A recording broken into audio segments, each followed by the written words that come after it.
Good morning, everybody. Lee Brower here, and welcome to this week's edition of Meaningful Monday. I am grateful to be here. I am glad to be here. Where am I sitting right now? I'm actually sitting in a chair. Have you ever heard the phrase, toes above the nose? That's when you elevate after surgery. If you've had surgery like on your leg, like I just had, then you keep your toes above your nose. You got your eyes up. That's how you get better. But what it's done is it's caused me to think of something that I'm really grateful for. I'm grateful for a conversation that I had years ago, and it totally changed the way that I think about comparison and freedom. I happened to be sharing the stage at a San Diego fundraiser. It was a fundraiser raising money for the University of San Diego on stem cell research for spinal injuries. And I shared the stage with a man by the name of Chris Waddell. Chris Waddell was the first paraplegic to summit Mount Kilimanjaro. How did he do it? He was using a hand-powered bike. The Sherpas would lay out planks in front of him, and he would keep moving up and moving up, moving up. And then when he couldn't do it, he'd have to use his hands. But he made it to the top.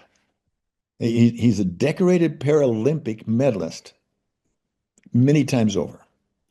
It was an honor to be there with him. And afterward, I had a private conversation with him, and I asked him if he was excited about the promise of stem cell research and the possibility of walking again. Now, he paused and said something I'll never forget. He said, Lee, it wouldn't make a difference to me.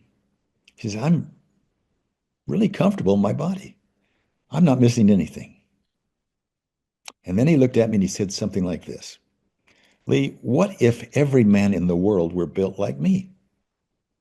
No legs, no functioning legs.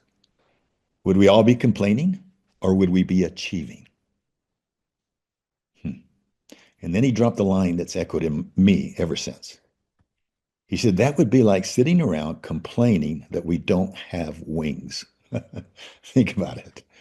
See, comparison isn't just a distraction. Comparison is a prison. Chris wasn't chasing what he didn't have.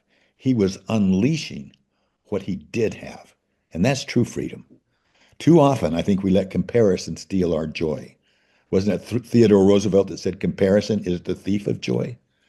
It not only steals our joy, it steals our confidence. It steals even our potential. And we're bombarded right now with social media. We're bombarded everything in our lives where they're putting stuff out that they want you to compare so that they can sell you something. They want you to compare so they can get something.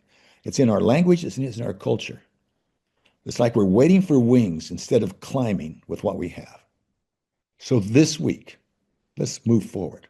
Ask yourself, what am I fully capable of doing right now if I stopped waiting for wings? Joy begins where comparison ends.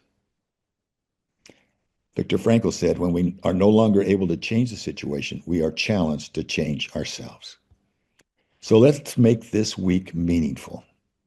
And the way we make it meaningful is to stop comparing and start achieving. Have a great week. I look forward to talking to you next week. Bye-bye.